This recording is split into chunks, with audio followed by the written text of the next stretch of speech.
కులము ఉంది అని చెప్పటానికే, కులాన్ని గుర్తింపజేయటానికే అనేక సంవత్సరాలు ఏంటిది అని అంటే గ్రామాన తిరిగి ప్రజలందరి దగ్గరికి వెళ్ళి మొత్తం ఏంటంటే కులము అనేది ఉంది, అగ్ర కులాలు ఈ రాష్ట్రాన్ని ఈ దేశాన్ని పరిపాలిస్తున్నారు, కులాల ఆధారంగా అణిచివేత జరుగుతుంది అని చెప్పటానికే చాలా సమయం పట్టింది.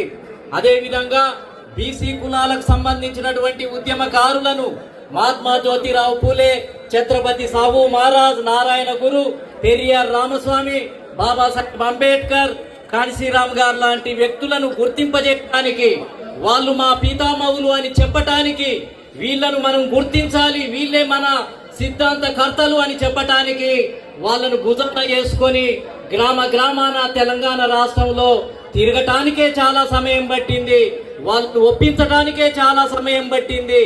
అదే విధంగా బీసీలలో జరుగుతున్నటువంటి అన్యాయాన్ని తెలియజేయటానికి మొత్తం ఏందనంటే కరపత్రాలేసి ఎవరు ఎంత డేటా, రెడ్డి సామాజిక వర్గం ఎంతమంది ఎమ్మెల్యేలు ఉన్నారు, అదే విధంగా వెలమ సామాజిక వర్గం ఎంతమంది ఎమ్మెల్యేలు ఉన్నారు, ఎంతమంది ఈ రాష్ట్రాన్ని ముఖ్యమంత్రులుగా అనుభవించడం జరిగింది, మనం రాజకీయ బానిసలుగా ఉన్నాము అని తెలియజెప్పటానికే సంవత్సరాల సమయం పట్టింది.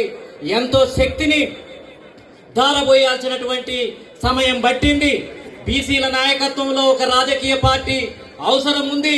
బహుజనులంతా ఐక్యం కావాల్సినటువంటి సమయం ఆసన్నమైంది. ఈ కాంగ్రెస్ పార్టీని నమ్ముకుంటే లాభం లేదు. వాళ్లకు ఎన్నిసార్లు మెమోరాండం ఇచ్చినా, ఎన్నిసార్లు విజ్ఞప్తి చేసినా, బ్రతిమిలాడినా వాళ్ళు ఇవ్వరు.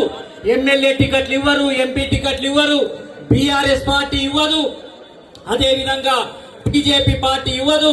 ఇవన్నీ కూడా అగ్ర కులాలను నడుస్తున్నాయి. ఆ పార్టీలలో ఉండటం, ఆ పార్టీలను నమ్ముకోవటం, ఆ పార్టీల చుట్టూ తిరగటం ఇది అనవసరం. దీనివల్ల ఏమి లాభం లేదు. స్వతంత్రమైనటువంటి ఉద్యమమే చేయాల్సినటువంటి అవసరం ఉంది.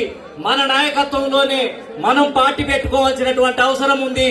బీసీల నాయకత్వంలో ఈ రాజకీయ పార్టీ ఏర్పడినప్పటికీ ఎస్సీ, ఎస్టీ, అదేవిధంగా ముస్లిం మైనారిటీలు, మహిళలు పెద్ద మొత్తంలో ఈ పార్టీలో భాగస్వాములను చేసి ఎవరి జనాభా ప్రకారం వాళ్లకు వాటా, ఎమ్మెల్యే, ఎంపీ, అదేవిధంగా అన్ని పదవులలో కూడా వాటానిచ్చి ఈ రాష్ట్రంలో ఒక సమానత్వాన్ని, ఈ రాష్ట్రంలో ఒక సమాజాన్ని నిర్మించడం కోసమే ఈ సమయం ఆసన్న